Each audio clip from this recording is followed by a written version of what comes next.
upset about losing in the finals and things like that.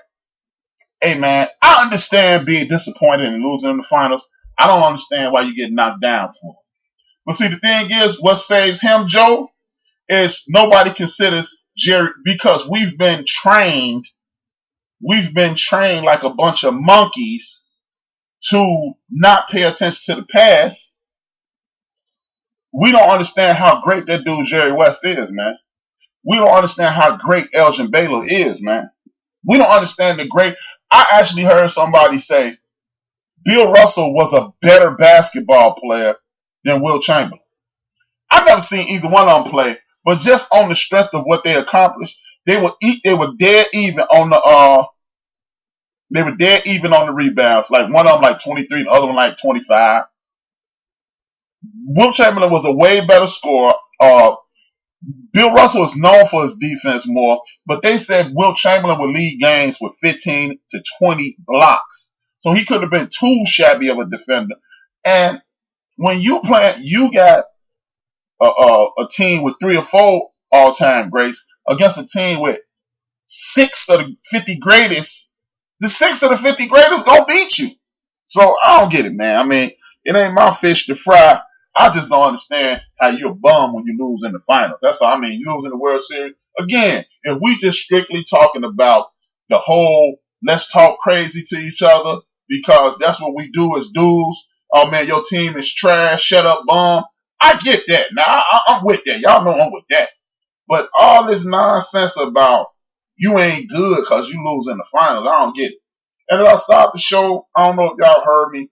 Big ups to the New York Yankees for securing that playoff spot, securing the Minnesota Twins in history into perpetuity. I doubt if anybody ever break that record. Minnesota Twins set a record last night by losing to the Yankees. 16 consecutive playoff losses.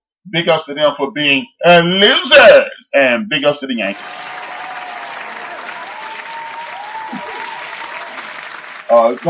It's some more big time baseball. And I want to talk about baseball. Y'all know how I feel about the sports nerds. I really don't respect that whole nerd situation. And that's why I'm talking crazy tonight. Because last night, Houston is going to start Jason Verlander tonight, which I think is going to be doomed for them. Because this isn't a win or do or die game. They're going to mess up their lineup. And that's because analytics said it. There's no more Major League Baseball. Then I'm going to another situation because nobody care about this but me. I got my man RC from Duluth, Minnesota in the building. Much love, RC. Thank you, bro.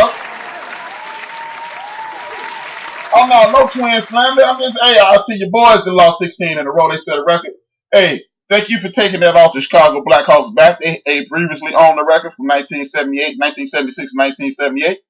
So they previously owned that, but y'all can have that record. We really don't want it anyway, but I'm with that.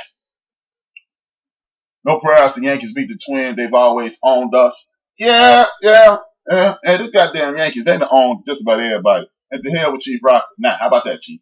I told y'all I was going to diss Chief Rocker. That's when I'm going to diss him by calling him suspected white supremacist Skip Bayless. That's all. He don't get no slack with me. I just diss him in another way. That's all. But the nerds have ruined baseball. Zach Greinke, he has no heart. I was big up on him. Houston, y'all better not put that dude in when it counts because he straight punked out. All that talent he got, he punked out. But what I want to do is talk about these analytics and all this foolishness that's going on. I don't know if I acknowledge my brother, the Crown Hold. I told y'all he got a new show coming out Thursday. It's called A Theory of the Culture. It's about hip-hop culture and its effect on the communities and the sports. Man, DJ Knox is going to burn it down, and he got to do it with the last name Roundtree. Anybody old enough know what Roundtree means. You might get shot if you don't come, like Richard Roundtree. Big ups to Knox. Thanks for coming in the building. Much love, brother. But check out my man DJ Knox on Thursday, man. He burning it down as usual. Theory of the Culture, man. It's an awesome show. I need y'all to support the whole movement. Much love. And that's what I'm saying, man. I am a sports fanatic, man. I enjoy talking sports. I trick y'all into believing this is a sports show. It's really a show about the culture, and I just mix. I'm like homeboy fishing. He say is fishing with a dab of football. This is cultural uplifting with a dab of sports. But anyway, y'all don't know who he is. But people who know who Homeboy Fishing is, like Knox and Chief Rocker, they know what I'm talking about. It's an inside joke. You got to be built for this to understand that. But the nerves are ruining baseball, man. When you're a big time baseball fan like me and my man, I'm one Chief Rocker Jersey fan. We miss stolen bases. We miss sacrifice flies. We miss bunts. And these nerds have they are ruining our game. Major League Baseball. If y'all want people to start watching again, get some bunts back in there. Make baseball again. Damn, I done quoted the goofball. But make baseball dope again. I'm gonna go ahead and that's one thing he did that made a little trendy thing, but it's just too much, man. Too much. And it ruined it. But anyway, man, big ups to them, man. Big ups to the Yanks. Looks like the Dodgers gonna finalize things in a couple hours. But I mean, baseball ain't baseball no more. I'm still watching because I'm a fanatic. But I'm really not into it like I used to be, because it's just either swing and hit a home run or everybody striking the hell out, and I don't like that. Bring stolen bases back. Bring pinch runs, pinch hits. That's how you get people to watch. Everybody keep trying to fix the wheel. Remove the nerds. Bring back stolen bases. Bring back bunts. Bring that back, and you will bring people back to the television. That's why people call it slow and methodic and boring. But half of y'all don't even understand that it's slow, methodic, and boring. Y'all just heard the people on ESPN say that's what it was. Stop listening to them dumbasses on TV, y'all. I keep telling y'all. And I'm gonna do this one moment in history. It's because I do a lot of chirping on Twitter, y'all. I spend a whole lot of time on Twitter. And me and one of the homies was talking about unsung players. And I thought about the brother Chris Jackson. Seeing how I'm finna go into football. Talk about the brother Chris Jackson, man. And before I go into football, this is like a football-based basketball segment. See, because we don't pay attention to history, as the saying goes, we're damned to repeat it. And our community, and for those who are not part of my community, y'all know I'm a soul brother, but you're welcome to chime in too. But for our community, we do a piss poor job of paying attention to history, y'all. And, we love Colin Kaepernick. We respect what he's done. Big ups to Colin Kaepernick and all of that. But the original Colin Kaepernick goes by the name of Mahmoud Abdul-Rauf. Mahmoud Abdul-Rauf is a perfect example of how I continue to profess that the powers that be don't want you to look back in history, because you think Colin Kaepernick is doing the damn thing. Oh man, Colin Kaepernick is doing the damn thing, man. And nobody was he like Muhammad Ali. And I'm gonna talk about this a little bit in the basketball. You know what? This is gonna lead into my basketball segment. Let me go on ahead, kick this basketball segment off. Y'all know how it goes. Every possession. Been here before. Let's go play. Perfect pass to Carmelo Anthony. Oh yes. Jennings lays the okie doke. You gotta be the more combative team. More combative, more competitive. Oh, goodness gracious. Big things come in small packages. Right now, it's a common theme. The ball just getting down the gut, coming back to the middle. We've got to guard the ball, and All right, let's start off my basketball segment. The reason I did that today, man, I was going to go right into it, but I'm just going to go right into basketball. I'm going to have a little fun, man.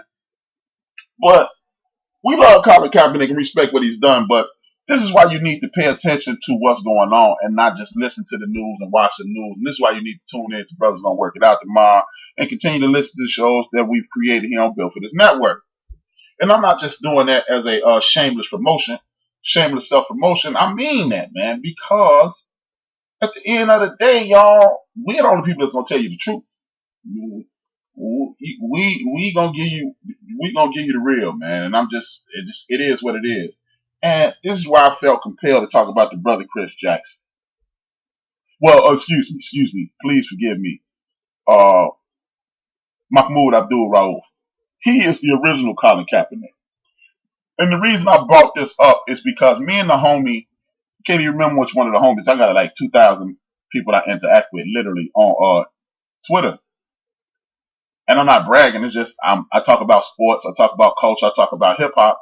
And I got a lot of people talking about that. But Mahmoud Abdul Rauf, he came up simply because this debacle that the NBA has stuck their foot in. The general manager for the Houston Rockets made a culturally inappropriate statement, or he stuck his nose, or a street way to say it was, he stuck his nose in somebody else's business, not business, business. And when he did that, he's shown the NBA to be the frauds that they are. We were on the previous, me and my brothers was on a previous network called XY Radio. And when we were on XY Radio, I had a caller call in. And he was telling me he was big up in the NBA and talking about how the NBA is woke and how they stick up for the brothers.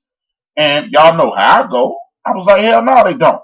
The NBA is about money. And he mentioned the fact that they took the team from Donald Sterling.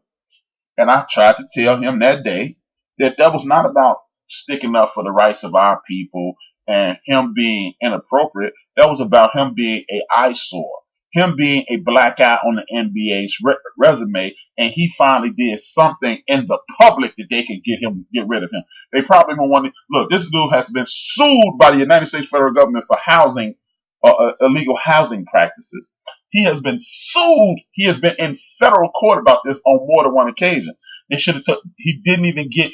As a matter of fact, the National Basketball Association provided him with the attorneys. This dude is a serial litigator, so he has no problem going to court. He was a billionaire. You don't have a problem. Hey, Big P, I'm built for this. That's me.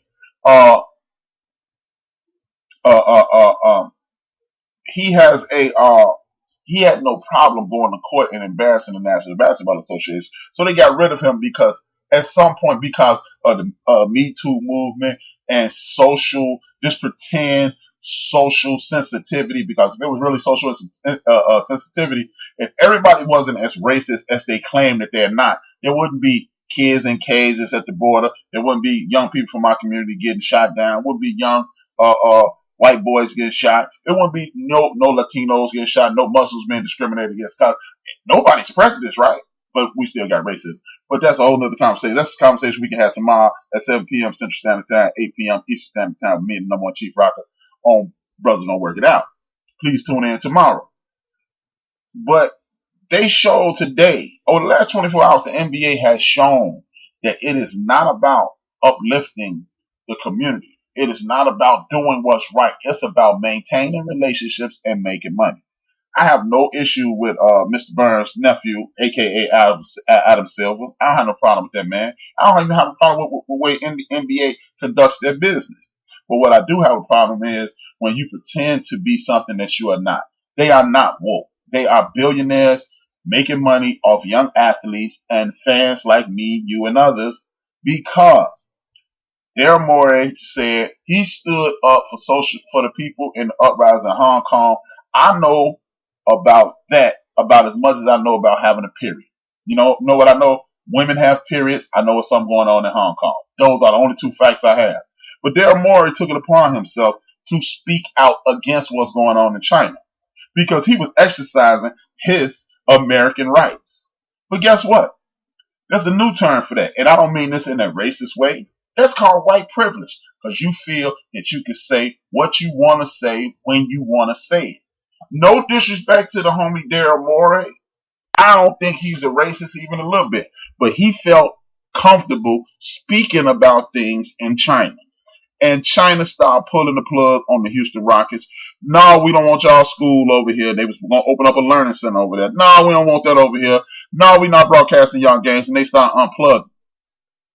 And then they went to apologize and to deleting tweets. And the owner of the team went on Twitter and said, the thoughts of Daryl Morey are not the thoughts of the Houston Rockets and yada, yada, yada, this, that, and third. And before the smoke clears, trust and believe, I believe that Daryl Morey is going to lose his job behind this. But here's the thing, brothers and sisters.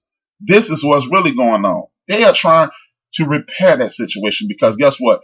There are billions